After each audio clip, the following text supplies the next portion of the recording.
Welcome to the news. It's a strange year for the Cannes Film Festival, and the buzz is electric.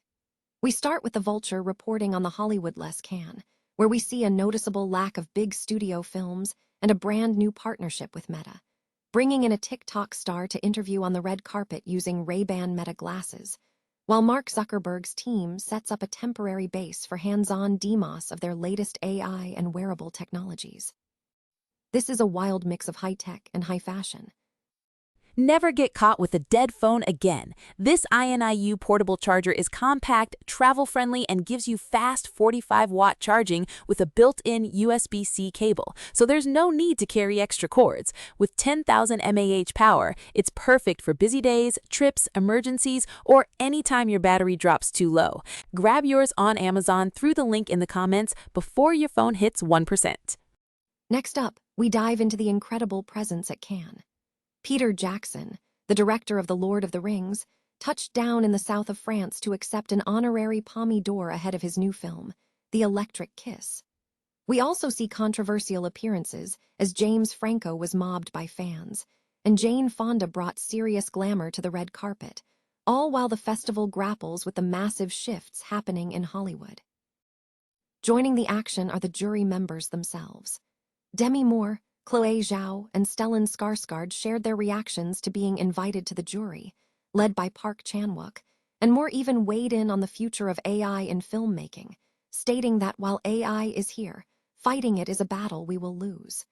We also hear about Jane Fonda declaring that cinema is always an act of resistance. Finally, we look at the economic reality hitting the industry. Hollywood's production slump is hitting LA studio owners hard, with television production down nearly 30%, and studio real estate officers warning that it's now a buyer's market. We examine the massive shifts in studio infrastructure and the push for government subsidies to bring production back. Stay with us for the full breakdown. The Cannes Film Festival is marking a peculiar year, characterized by a noticeable absence of Hollywood productions and a new, unconventional partnership with Meta. This collaboration includes a TikTok star conducting red carpet interviews using Ray-Ban Meta glasses, alongside Mark Zuckerberg's team setting up temporary installations at the Majestic Hotel for demonstrations of new AI and wearable technologies. The festival officially commenced this afternoon with a relatively subdued press conference featuring the year's jury members. Park Chan-wook, Demi Moore, Chloe Zhao, Stellan Skarsgård, Ruth Negga, Laura Wandel, Diego Cespedes, Isach Debankale, and Paul Laverty. Jury members expressed profound appreciation for the honor. Ruth Negga noted her heart skipped a beat, while Chloe Zhao described the experience as akin to a master class with Park Chan-wook. Stellan Skarsgård expressed relief, stating, "Finally! I was so relieved because I didn't die before I got here." Questions were largely directed at Park Chan-wook and Demi Moore, who navigated the scrutiny with measured responses. Park addressed the relationship between art and politics, asserting that they should not be viewed as conflicting forces. He argued that a work of art with a political statement should not be dismissed, just as a film lacking a political statement should not be ignored. He stressed that political statements must be expressed artistically to avoid becoming mere propaganda, confirming that art and politics are valuable as long as they are artistically expressed. When asked about the impact of open political discourse on cinema, Moore offered a cautious optimism, suggesting that self-censorship stifles creativity and the discovery of truth. Regarding the implementation of artificial intelligence and the protection of human artistry, Moore adopted a nuanced stance. She acknowledged the reality of AI's presence, suggesting that resisting it is futile. Instead, she posited that finding ways to collaborate with it presents a more valuable path. However, she admitted uncertainty about fully protecting artistry, concluding that what AI cannot replace is the essence of true art, the soul and spirit derived from human creation, which remains intangible and irreplaceable. When pressed about the state of women's representation in Hollywood, Moore noted that the landscape remains a work in progress. The conference concluded with reflections on recent festival successes. Skarsgård described his current energy level as low, attributing it to a stroke. In contrast, Moore reported a buoyant feeling following the impact of her film The Substance, which she credited with opening a significant reception for the project. The 79th edition of the Cannes Film Festival commenced on Tuesday night, marked by notable appearances from figures across cinema, despite a notable absence of major studio films and A-list Hollywood stars. A significant highlight was the arrival of Peter Jackson, director of The Lord of the Rings, who traveled to the south of France to accept an honorary Palme d'Or ahead of the opening night screening of the French romantic comedy, The Electric Kiss. Jackson walked the red carpet alongside various celebrities, including Diego Luna, Lucas Bravo, and Tyrese Gibson, and met with a jury featuring Demi Moore, Chloe Zhao, Ruth Negga, Stellan Skarsgård, and President Park Chan-wook. The opening ceremony was relatively subdued, with limited flashing cameras compared to previous high-profile events. The evening also featured controversial moments, including James Franco being mobbed by fans in the lobby before the screening, prompting interactions with Diego Luna. Jane Fonda enhanced the glamour of the event in a shimmering black dress, while Jackson was accompanied by Elijah Wood, who presented the award to Jackson. Wood praised Jackson's impact, noting how his Tolkien adaptations changed the perception of the film and helped establish a new filmmaking culture.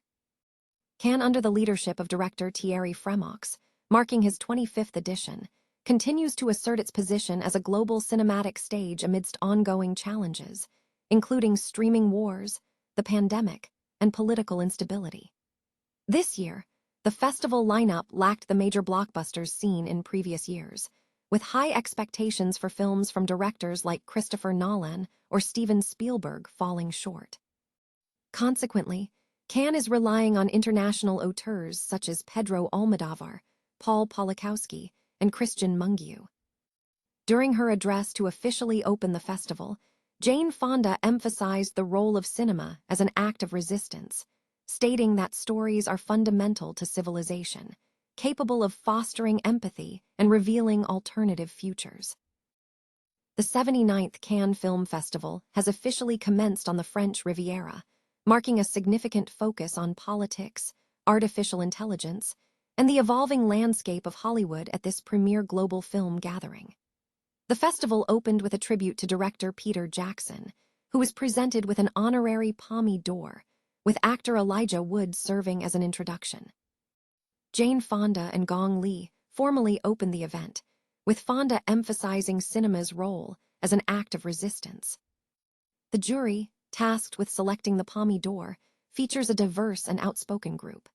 Jury members including Demi Moore, Chloe Zhao, and Stellan Skarsgård shared their excitement about being selected, noting their reactions to being invited, led by South Korean director Park Chan-wook.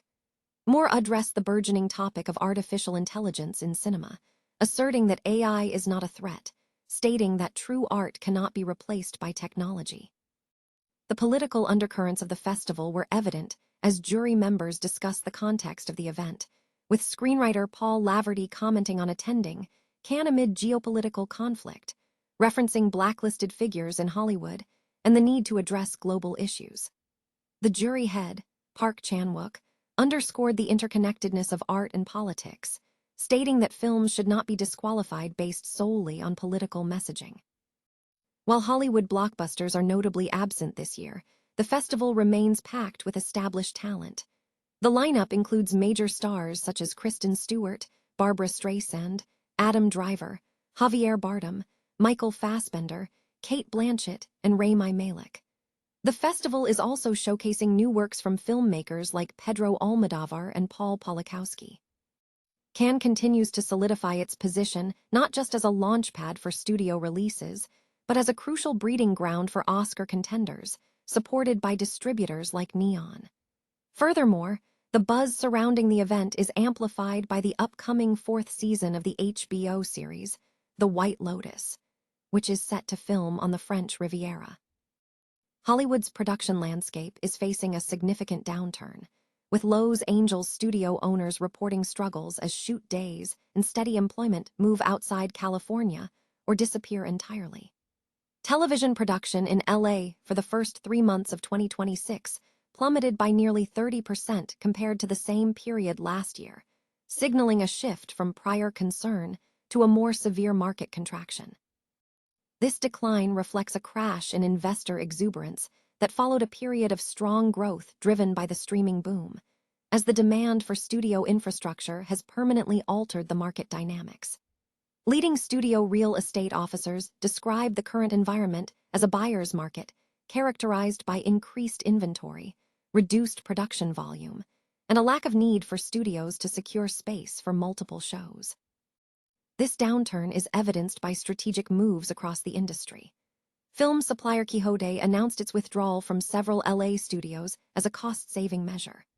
Lenders are actively pressuring owner Hackman Capital Partners to sell landmark properties, including Television City, a site planned for a $1 billion expansion, and Manhattan Beach Studios, which the mogul acquired for $1.4 billion in 2019. Furthermore, Netflix is reportedly interested in acquiring the historic Radford Studios, recently repossessed from Hackman, at a significant discount of 83% from its 2021 sale price. Hudson Pacific Properties, the largest owner of studio real estate nationally, reported mixed first-quarter earnings with a $53 million loss. CEO Victor Coleman noted that while office assets performed well, U.S. production remains subdued, with quarterly studio revenue down $2.4 million. Nationwide leasing of in-service studio stages decreased from 74.5% to 72.8%, though Hollywood studios maintained a high 97% occupancy rate. Industry analysis suggests a broader industry shift. LA soundstage occupancy fell to 62% in the first half of 2025, mirroring the previous year, though experts anticipate this rate may rise due to studio sales. This trend mirrors historical cycles where cities previously hailed as the next Hollywood see excitement wane as structural advantages of Southern California become dominant. The 2023 labor strikes also contributed to the weakening of the film industry by disrupting project pipelines and encouraging productions to relocate. While original television production peaked earlier, the studio space is seeing new uses, with independent, lower-budget films filling schedules, exemplified by recent shoots at Cinespace Studio. Efforts by California to boost the industry through subsidies have yielded minimal immediate impact. Despite doubling the film and television tax credit program for, only a small fraction of qualified projects received guaranteed subsidies. The pressure to revitalize the industry is mounting. Concerns include the pending Paramount-Warner Bros. Merger, which is predicted to eliminate further jobs, and a slowdown in production outside LA regions. Advocates are pushing for federal film incentives, citing job losses, and the need to address the high cost of labor that has eroded the industry's competitive edge. Film LA is also exploring initiatives like a low-impact permitting pilot to reduce red tape for independent productions. Despite the challenges, industry observers suggest a turning point.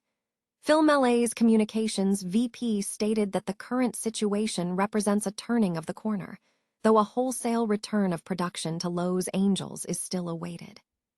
Studio real estate executives anticipate that the immediate changes are just the beginning of a larger rebalancing in studio values, emphasizing that long-term shifts will depend on LA's ability to optimize incentives and labor costs, rather than solely on studio real estate fluctuations.